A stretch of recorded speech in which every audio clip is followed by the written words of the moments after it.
জুয়েল কি জিনিস হাড়ে হাড়ে টের পাবা। নাস্তা করে বসে বসে মোবাইল টিপতেছি, এমন সময় আম্মু এসে বলল, কিরে আজকে অফিস যাবি না? না ছুটি নিয়েছি। কেন, শরীর খারাপ নাকি? আরে না, অনেকদিন কলেজে যাই না, আজকে যাব। আর আমার একটু কাজ আছে। তামান্নাও পাশে ছিল। তামান্না আম্মুকে বলল, আম্মু বলছিলাম কি, আমিও তো অনেক দিন কলেজে যাই না, লেখাপড়াটাও ভালোভাবে হচ্ছে না। আজকে গেলে কোনো সমস্যা হবে? আরে না, কিসের সমস্যা? যা, তুইও কলেজে যা।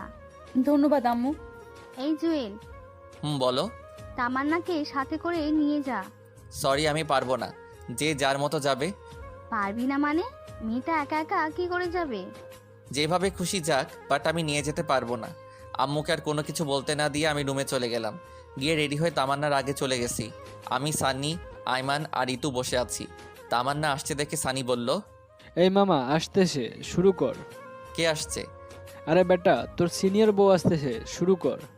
আমি এবার ইতুর হাতটা ধরে বসে হেসে হেসে কথা বলছি। ইতুও প্ল্যান মোতাবেক আমার হাত ধরে আছে। তামান্না এটা দেখে তোর আগে লাল হয়ে গেল। আমার দিকে আর না তাকিয়ে উপরের তলায় চলে গেল। আমরা সবাই হাসতে হাসতে শেষ। ক্লাস করিনি, ওখানে বসে আছি। দেখলাম তামান্না উপর থেকে বারবার আমার দিকে তাকাচ্ছে। আমিও খুব সুন্দর করে অভিনয় চালিয়ে যাচ্ছি। 2 ঘন্টা চলে যাওয়ার পরে তামান্না আর ওর কয়েকটা বান্ধবী মিলে আমাদের কাছে আসলো। সানি আর আইমান একসাথে গান গাইতেছে। আমার এই বাজে স্বভাব কোনো দিন যাবে না।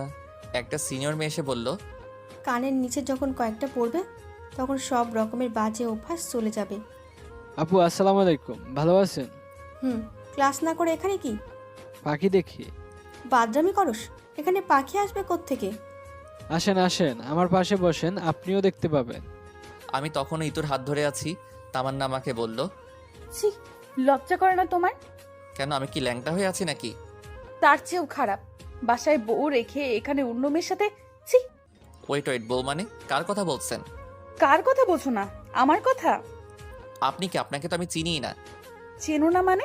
তুমি এত খারাপ ভাবতেও আমার ঘৃণা হয়। আপনার লজ্জা করে না একটা জুনিয়র ছেলের পেছন পেছন ঘুরঘুর করতে? পাত্তা দেই না, তবু কেন আসেন?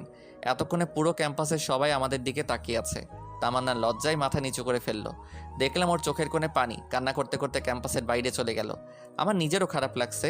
ব্যাপারটা একটু বাড়াবাড়ি হয়ে গেছে। পরে আমি, সানিয়া, রায়মান বের হয়ে গেলাম। ইতুকে ধন্যবাদ দিয়ে বিদায় দিয়ে দিলাম। আমরা বাইরে কিছুক্ষণ আড্ডা দিলাম। এরপর বাসায় চলে গেলাম। গিয়ে দেখি তামান্না সব কিছু রেডি করে বাসা থেকে চলে যাচ্ছে। আম্মু ওকে অনেক বোঝানোর চেষ্টা করছে, কিন্তু সে শুধু কান্নাই করতেছে। চলে গেল।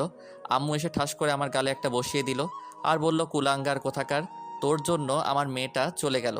ওর যদি কিছু হয়